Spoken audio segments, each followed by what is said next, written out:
All right, here we go. We're on our next episode of UnZipped, and I am here with Kara Potts, who is an intuitive channel and embodiment coach.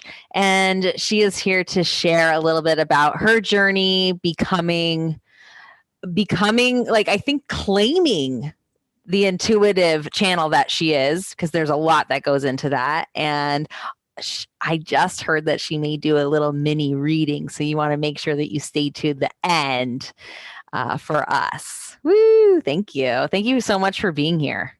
So much for having me. I'm thrilled to be here. Yeah, you're welcome. So yeah, tell me about being an intuitive channel and embodiment coach. Like what is that? What is yeah, where to start really. So I explain it to people like this. Like, I think most of us are probably familiar with psychics at this point, right? Yeah. So for me, I am kind of a trifecta. So I am not only a born psychic, gifted psychic, but I also have done so much work through my own healing process that I now it's really great because with clients and people that I read for, not only, I've had psychic readings, right? And you get all the information. You're like, well, that was like mind blowing. That's crazy. But then like, it just kind of drops off. Like, what do I do now? Right. So when people work with me, they get that intuitive reading. And then there's also practices and tools of like, how do we unpack what just came through for you? And do energy work as well. And so it's kind of this trifecta of the mind, body, and spirit, really, of what's coming through for that individual. And so by intuitive channel, what I mean by that is I tune into your higher self, your guides and angels, any healed ancestors, and do work in so many different realms. So multidimensional, right? Past lives, karmic ties, future stuff, all the things. So wow. Yeah, it's pretty fun. And that must have been quite a journey. Like, were you, I know you're born that way, right? Like, of course, this gift is coming through, but did you know right away that you were like? Yeah. So, we're all born intuitive beings. Obviously, it's part of the way we're wired to keep us safe and alive, right? Yeah. But as a child, the first time I remember really channeling things, I think I was probably about 3 years old. And I was always a hypersensitive human. So because of my sensitivity level is why I can do the things that I can do, why I can receive the messages that I receive. So I just kind of like, oh, it's my greatest curse and my greatest gift. Right. And so with that being said, I dealt with a lot of anxiety, panic attacks, phobias as a child, and even to like teenage years and young adult. And so with that, going through that healing journey, I started finding energy work, which led me into eventually massage school. So I landed massage school at like 20 years old. And as soon as I start putting my hands on people, I'm hearing, sensing, seeing, feeling things that I'm like, this doesn't even make sense. Like, I don't even know what's happening, and kind of weirded me out, kind of spun me out of my body. And so my teachers were like, well, maybe you should look into energy work, right? So my first kind of stop with that was like Reiki. I'll start with that. And so I started learning how to channel energy through me, not using my own. That was kind of like step one. And then, this has now been like a 20-year process. So that evolved into something else, evolved into like more healing work. And then I started learning how to tap into beyond myself, the highest source. Some people call it source, spirit, God, whatever, creator, whatever works for you. To me, there's all that energy, and becoming the conduit for that energy. And when I started learning how to do that, I was like, oh, wow, this feels really familiar. I felt like I was home. And it was, to your point, like from the struggle of being this way, to cultivate and create who I am and what it is that I get to be of service now in the world, which is, I believe why we're all here is to be of service. So it's pretty great that I get to do this, because it was hard. It was pretty gnarly going through all that stuff. Yeah. Like, what would you say was your biggest challenge in claiming your intuitive self? I would say my biggest challenge would be honestly my own confidence. And so it's interesting because I teach people too how to tap into their intuition on a deeper level. And oftentimes I get like, oh, like they're scared to come out of the spiritual closet. They're scared. They've got, maybe there's some religious conditioning or other stories or narratives that they have about being this way that is, I think that I always kind of just knew this is part of how I was built. And so it was less about expressing it to other people, but more about being confident that I wasn't um, full of it. You know what I mean? I don't know how to say Yeah. it on a podcast. Right. I watch my mouth, but Right. and so it was more about claiming that as far as like being confident and like saying the weird things that come through to people. And so I think that Mm, more than me being able to actually say like, oh, I can do this and offer it up to people, you know? yeah. So So like feeling confident in your voice and saying the things that were coming to you and then giving the people, your clients, the messages. absolutely. Oh my goodness. Grandma's here. Is that, can we talk to her? Like, is that okay with you? You know, Oh like, yeah. you know, so, you know, learning how to invite people into that space. And I'm very ethical Mm, and consensual, obviously, about the way that I read people. I don't just like walk around, you know, the world be like, hey, yo, this is coming through for you. I think right. it's such a damaging thing to do and Yeah. also exhausting for me. So Right. being able to say the weird stuff and also know that this is a gift to share with people rather than just feeling like the weirdo, Right. you know. Yeah. I love that. Thank you. So what would you say are some of the like like the biggest most powerful shifts for a woman to make right now, like at this time in our life, like for the collective, what's the big work right now for women? I feel like the big work for women right now is learning to find safety in ourselves, Mm, creating a foundation of trust in yeah. ourselves so that we can go out into the world and really use our voice to speak our truth, to be of service, to ask for our needs to be met, to show up empowered. Yeah. And what does that look like in real world, like everyday life? Like how does a woman find safety for herself? I believe it's finding an awareness to tune into your body. It's all inward. You know, oftentimes we're so we're so quick to project whatever we're experiencing on whoever is around, or Right. and really what that does, it keeps us in victimhood. And I and this is not to like victim shame anybody because there's absolute atrocities that happen in the world. But I think that when we start to reclaim our power and reclaim our own safety, then we have more of a capacity to be in choice Yeah. and create different circumstances for ourselves or a different reality for ourselves. And to me, you know, I work so much with the shadow stuff. And this is part of the reason why the embodiment piece is so important to the work that I do, because coming from spiritual communities, I see so much bypass happening all the time. And I Yeah. was in for a long time too, being in the upper chakras all the time and tapping into all these other energies. But like the same loops were happening in my life, the same Right. cycles. And so until it became really embodied, coming back into myself, coming back into my own safety and foundation, that's when things really started to shift. Got it. Wow. Okay. Yeah. That makes So sense? like, yeah, I think so. Like I hear, coming down into your body, um, like facing the shadow, doing the shadow work. Yeah. Like, Through breath, through intention, through movement, right? Through these different tools that we have, through meditation, but also not, you know, when the things that we would think are the ugly things or the shadowy things show up, like yeah, greet those with the love and tenderness too. And move. absolutely. Yeah. I'm down with that. Me too. But we have I to have, gain safety to be able to do that in ourselves. right. Okay. Yeah. And like, so what, I mean, what are the safe, is this, you work with women, right? Yeah. And is this part of the work that you do in Prisoner to Priestess? It's one of like the main building blocks to that, because no matter what is going on in your life, the chaos, the drama, whatever, because life ebbs and flows, we're in a human experience, things are bound to happen. If you cultivate the safety in your body first, you always have that anchor.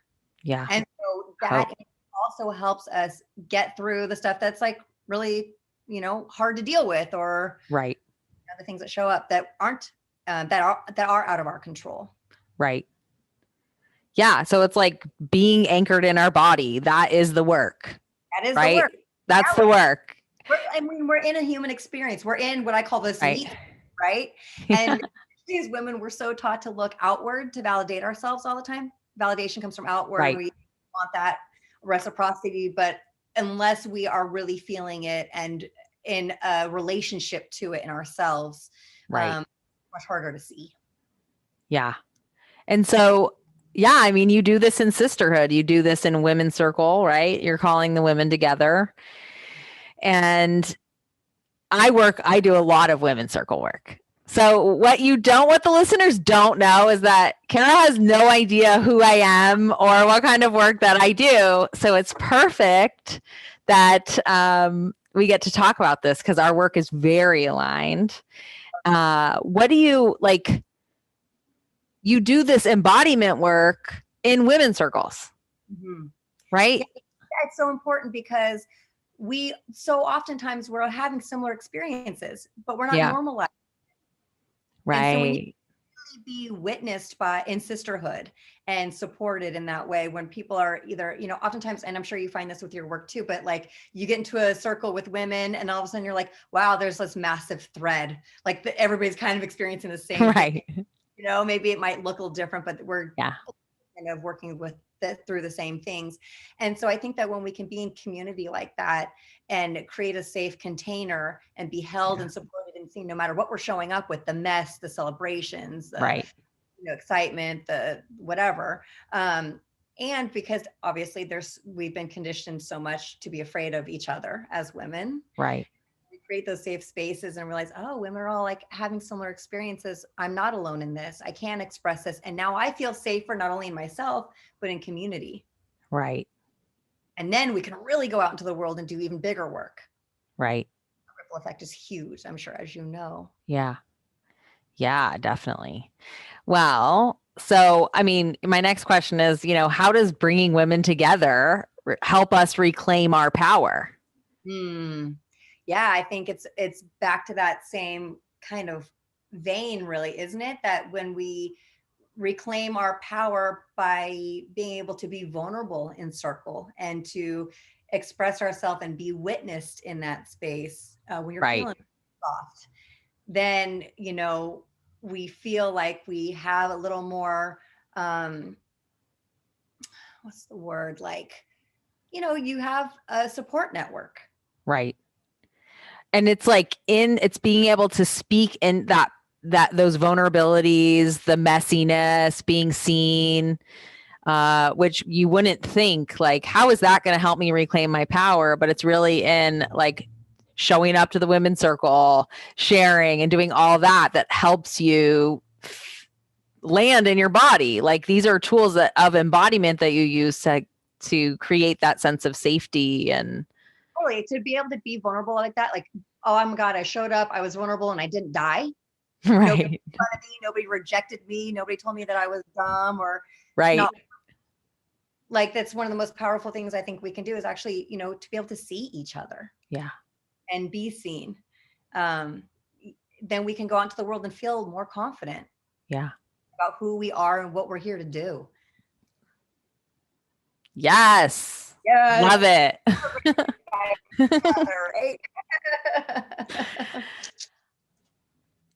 All right. So I think what I want to ask next is like, since we're talking about women's circles, what are challenges that women face inside of the circle that you notice? Hiding, I think, would be number one.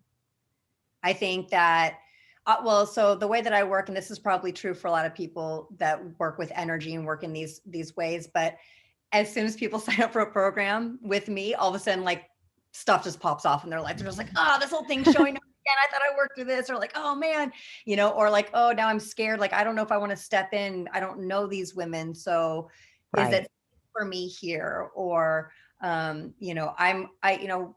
people often express like, okay, well, now I'm ready to do the work, but I'm actually scared of what happens at the other end of this. Like, is my life going Mm. to change so much that it's unrecognizable? Do I Mm. have to break the habits or change the relationships or Right. do the thing I said that I wanted to do? What if I actually get everything that I want? Right. But yeah, Ooh. and so I think part of the issue with being in women's circles is people hiding and not, um, for fear of what might be on the other side, not showing up at first. And so it's like, warming up those muscles that it's safe, come in here. And, the way we create containers and all Yeah. that is so important too. Yeah. Ooh, thank you. I love you calling that out, hiding. Yeah. Right. It's like, whoo, we're all seen. I know I hide sometimes, especially if I'm in a powerful, like a, room or virtual circle. And I'm like, all of these women are gorgeous and amazing and beautiful. And like, oh my God, no, I can't be seen. No. Who am I? What do I have to offer? Yeah. So many of those places that I am in that same place, right? You walk, you get on screen, you're like, who are all these amazing goddesses? Like, what am I doing here? Yeah, exactly. Oh my gosh, I didn't put on makeup today. Yeah. Okay. So Kara said that she was going to read for us. Yes. Okay. So I love this. Thank you for allowing me to do this here with you. And so back to your point, I purposefully have not looked you up or looked at any of your stuff, don't know your community, just in case I was going to read for you today. I didn't want to have any information going in. Yeah. And so the way that I would like to do this today is sort of utilize you as this conduit or the representative for the people that are magnetized to your work, people that are listening today or whatever day this might be. Yeah. um, and yeah, so while I'm in there too, if you have any questions, and I'll guide you through it all, so you don't have to know anything. Okay, great. If you have any questions or anything that shows up, I'd love to like kind of tap in and see what comes up there. Does that feel good to you? Yeah, absolutely. Okay, cool. So I'm going to close my eyes and breathe into myself for a moment in, and we'll connect our energies and then go from there. Okay.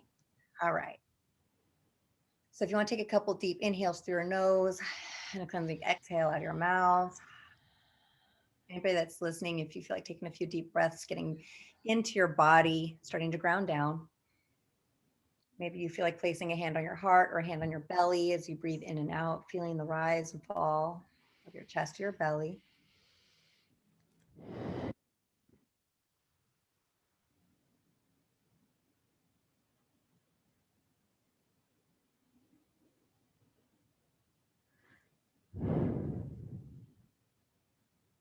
All right. So when I first tap into your energy today, what I'm feeling like is this big open heart chakra, this really expansive feeling of connection and openness in the heart. I'm feeling a little bit of, it's not even like a block in the throat, but more of like a tenderness or like Mm. a connection to this like feeling of self-expression, that it's knowing there's such important words to come through and expression to come through, and a little of this like residual, maybe it goes back to that being seen part coming up. Mm. That there is a little hesitance, I would say, but it's not enough to stop what's coming, but just like a little recognition there. I'm also feeling the sacral chakra really light up. So much feeling of abundant energy, feeling of this connection to, also very grounded in the earth. So it's like, it feels like actually it's taken a long time to get here. What I mean by here is like this moment, this day, this time, this expression, this evolution of self. And Mm. so it's almost like now they're showing me this like down the sword a little bit, like less about the fight and like the almost like they're showing me like tall grasses and like almost like there's a machete where we're like moving through and creating the path, creating the path, creating the path. But if they're almost just like ready to set the swords down and be Mm. in the environment that you have now created. Is this making sense for you? 100%. Okay, cool.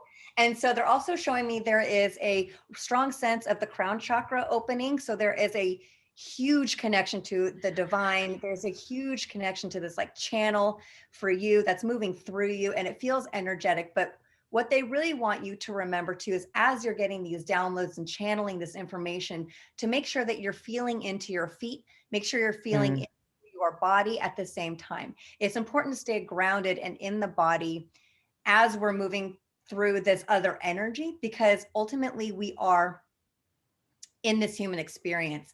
And what can happen sometimes is we can disassociate when we're moving through these other channels, or playing in other realms or other spaces.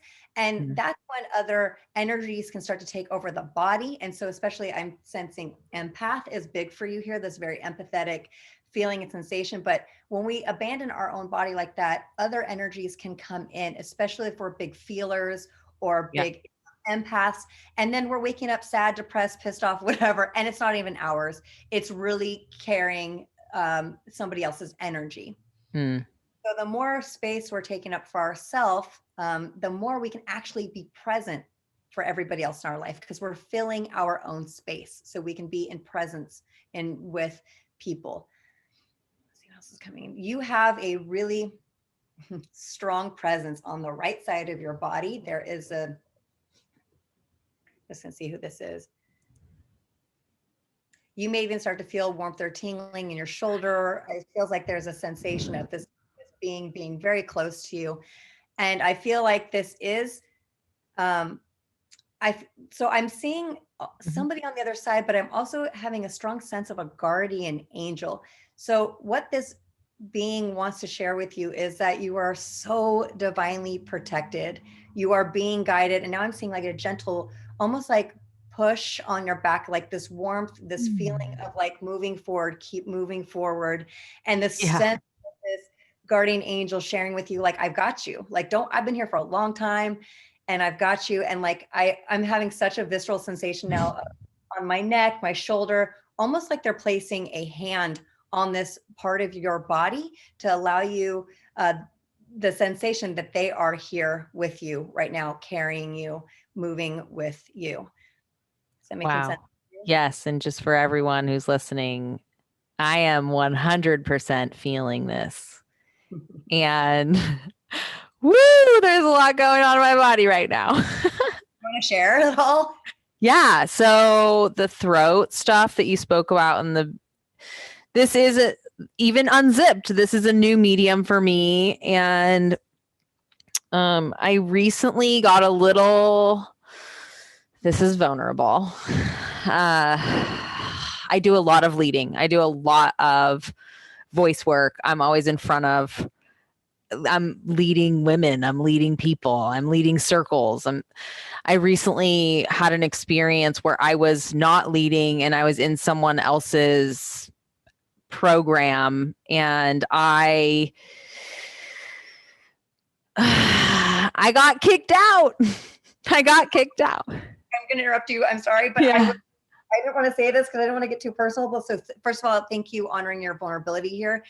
But there is this massive energy that came in. I'm like, she needs cords with this thing, but I didn't want to say it out loud because we were sharing here. So we can do that separately if you want to. But I definitely saw this energy, and I didn't want to share it here because I didn't know how open we were going to be. But so there is definitely some energetic cord cutting that needs to happen here. And so like synopsis this real quick. Sometimes it's just about visualizing that person in front of you, witnessing these white tubes back and forth between the two of you. If you can do this now. Yeah. Calling in Archangel Michael and his band of mercy angels to come and sever these cords now. You're going to go ahead and witness that person wrapped up in a beautiful ball of light, surrounded by their guides, their angels, knowing that they have their own journey, and releasing them from your orbit, just witnessing them float away gently. You now reclaiming your power, reminding yourself that you are in your body. I'm feeling a lot of energy in the solar plexus here. If you feel like putting a hand there, holding on to that space for you. And again, okay, now this guardian angel is like really chatting me up, like, I got her, I'm good. Like, she's good. So knowing that everything is happening for your best and highest good. Yeah. Even if you can't yet see it. Yeah. No, I know that it was for my best good. It wasn't a good place for me to be at all. There's fear about speaking up about it. Sure. Yeah. So I would just, and we'll wrap up with this, but I invite you and anybody listening now to wrap yourself up in a beautiful ball of light. Imagine this ball of light above you, below you, to the sides of you. This bubble is all around you. This is your protection between you and the rest of the world. Knowing that only things for your best and highest good can permeate this field. Everything else bounces off the outside.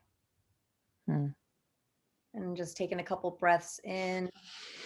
Oh. Now to just say your name to yourself a few times in your mind, just repeating your name, reminding yourself where you are in time and space.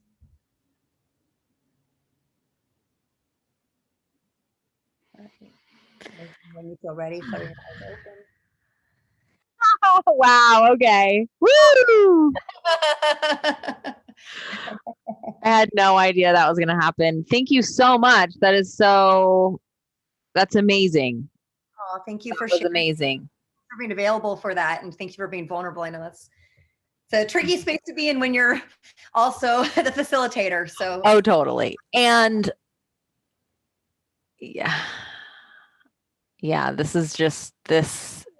I'm literally working through it right now. And that was so spot on. Even the sword, let me just tell you. okay, good. I don't ever know. Okay. That's what I'm saying. Yeah, no, you picked that up. Wow. Okay. Yes. I am definitely a warrior spirit and I'll fight you. Right. And a lot of my work around claiming my healer and claiming my leader has been around, realizing that power and like picking my fights, right? Totally. Girl, I was a brawler growing up too, right? Yeah. And there's been times where my old 16-year-old self shows up and she's like, let's go. Yeah. And I'm like, wait, this might not be the space for you. Yeah. But they're here to protect us. So loving Yeah. that warrior inside of you and knowing that, she's got you. But this guardian angel, I don't know, you might start finding feathers around or coins or songs might start playing that make sense to you. Okay. So there's different ways to get messages. Just, stay aware and see if anything fun happens. And that's the thing, like leading all this with curiosity, I think is key too. Yeah, definitely. Deeply healing, but I think in order for things to be deeply healing, there's got to be curiosity. Yeah. Oh, thank you so much. Okay, tell us about your work. What would you like to share with our listeners about the work that you do? I'm sure that we have people who are now like, I need to pick up the phone and call that chick. Who is this chick? Who is this woman? On Instagram or Facebook. My name is Kara Potts, Karapotts. Pretty easy to find. You can also find my website. You can book intuitive reading. So I do one-off sessions there. So sometimes people like to just get on for a single session. And then I'm not sure when this is airing, but in the summertime, I'm going to be launching another group program. I'm in the middle of Prisoner to Priestess right now. That's 6 months. We just kicked that off. And I do take one-on-one clients for 6 months at a time. And that's a really deep journey into all the things. So nice. thank you so much for having me today. What a pleasure. You're so welcome. Ah, yay. All right. And with that, we are complete. Thank you so much. So much. Appreciate you.